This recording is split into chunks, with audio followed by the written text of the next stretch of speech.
I was quickly able to get a job. It turns out that a degree in philosophy is something that our school division in Saskatoon really highly values, and it was one of the ways that I was hired very quickly out of my program. So that was all preamble, sorry.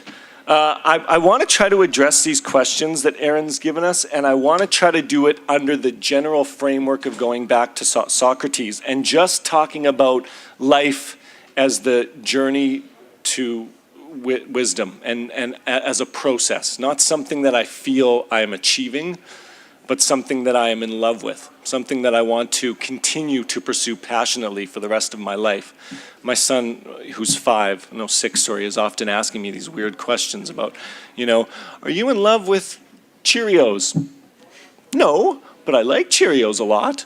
Are you in love with us? Kind of, right? Yeah, I love you. I'm not in love with you in the romantic sense, but I love you. Are you in love with mommy? Absolutely. Are you in love with books? Yes. I am passionately in love with books. If I could make love with books, I would. I would like to reproduce. I've admitted it. I have an issue.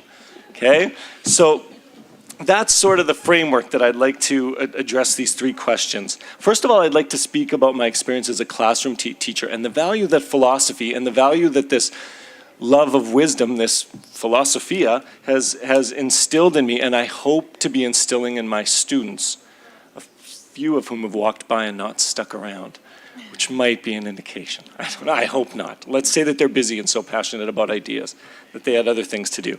As a classroom teacher, I try to avoid what I think Tom was referencing around education being a means to an end, filled with rote memorization, where I'm the sage on the stage and I have the knowledge that you need to get to where you're going, and this is not going to be a reciprocal relationship. This will be a one-way street. I will teach, you will pass my tests, and you will jump through the hoops on your way to a successful life as an economist. Okay?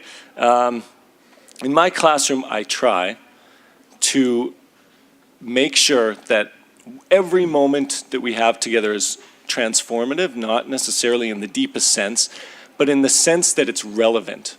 In the sense that when you walk into my classroom, I hope that you understand that we're here for a purpose beyond getting a 95 and moving on. I hope that you're here because the questions we have to discuss, the outcomes that we have been assigned by the ministry are valuable. And I'm fortunate in that I get to teach English language arts, social studies, and this theory of knowledge course. There are only a handful of teachers in the province who get to teach this course. So I feel as though I'm fortunate to be able to teach subject areas that lend themselves well to philosophical discourse, because these are courses that are fundamentally concerned with the human condition, how we exist in the world, so on and so forth. So there, in that process, I always make sure to put heavy emphasis on a number of things, and I'm not going to talk about them because I don't have time, but I'll list them. So we discussed the exam in life extensively, right? This idea that this is a lifelong journey that we're on, and that we may never get there, and that's okay. We don't have to get there. We focus on big questions, but in so doing, well, I guess by big questions, I mean fundamental questions, questions that see through the surface of things. So for example, if we're reading 1984 together, I'm not that interested in discussing literary technique. I value it, but I'm interested in discussing why we should care about this book. Why does it matter to us as human beings? How did it matter at the time it was written? Why do we still read it? Should we still read it? Questions like that. Thinking about curriculum and looking at it with the students and critiquing it, asking ourselves questions about what the ministry is asking us to do and if we value that and what their bias might be and what the implicit message is in those documents. Emphasizing Whitehead's sense of passion at the beginning of the journey. Tom spoke about that very well. We're all born with that innate sense of awe. And it's true, schooling, as well as other things in life, I don't think it's just to be blamed on schooling, but it might be. Schooling has a way of suppressing that because there's a right answer and your curiosity can't take you as far as you might want it to go. So I do my best to avoid that in our courses, and I'm fortunate to work in programs that foster that or that value that. A few more things in that regard. A focus on conditions of learning. So process. over content. We always discuss as a group at the outset of any course, I'm walking in with certain needs, certain expectations, and certain outcomes in mind. I know what my role is as a professional, but I want that to be malleable, and I want to be able to adjust to the human beings who are in the room with me, just as I would hope to adjust to you folks right now. If I get the sense that I'm boring you, I want to switch up. It would be the same thing with my students. So a critical discussion around what do we want this world to be? This world that we're going to share in this box of a room that I have with you for 1 hour a day for the next X amount of days. Let's build this world together. Let's start from the foundation and let's structure something that we all value. And in doing so, I hope that it puts an emphasis on equality, that we should all have access to a quality education. And I hope that the emphasis is on relationship building. A lot of, I think all three of you have mentioned the importance of one-on-one conversations, and I believe the philosophy, probably more than any other discipline, does an incredible amount in terms of instilling an approach to relating to other humans that emphasizes an approach of humility and a keen desire to actually get inside the other person's mind, to deeply understand their experience and to empathize with them, be it at the intellectual, at the emotional level, whatever. Just, I want to know you because I believe I acknowledge that you and I are fundamentally different, but we're also fundamentally the same. And it's that interplay that's so fascinating. So as the teacher-student relationship, if you have time to build that sort of rapport with your students, my experience has been that students care when that relationship comes first. And then you build the relationship with the material.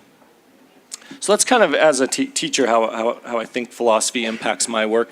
And then as a teacher, I also have this role called learning leader, which is essentially to act as a conduit between the ministry goals, the division's interpretation of those goals, and then what we do at our school level. So similar to some of the other comments that were made, I have to be aware of both the micro level operations within our classrooms and within our building, but also having the macro level blinders on and thinking about how are we interpreting the ministry outcomes? Do we value those outcomes?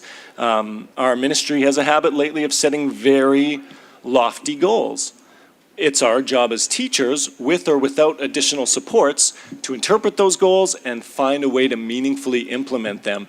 They're certainly valuable goals and worthwhile goals in and of themselves, but it's a very difficult task. So my role is to be able to interpret those different goals and looking at the various disciplines, push in a direction that encourages those to the extent that they can be valuable to us. And that requires a lot of interdisciplinary thinking, which I think is something that philosophers can do exceptionally well.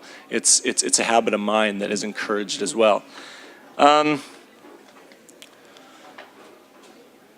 guess I want to talk briefly, and then I think I'll probably be done. I'd like to discuss how being a student of philosophy has impacted me as a human being with these categories of father and husband and then just man. I feel as though life, society has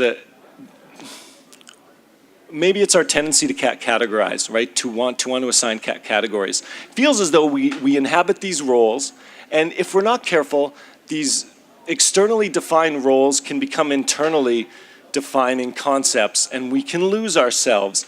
And I think if we continue to pursue philosophical discourse, dialogue, internally and hopefully with others, we become more aware of that, and we continually question the choices that we make. Do I define myself as a father first, for instance? Why would I do that? Do I define myself as a man? Why would I do that? I was recently attending a meeting at our school for the Gay Straight Alliance, and they began by saying their names and the gender that they were ascribing to that day.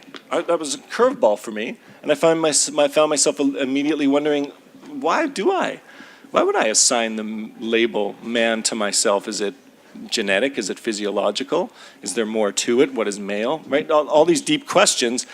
I don't know if you don't take philosophy or feminist studies or that sort of thing, if those thoughts occur to you. I don't know. I'm curious about that.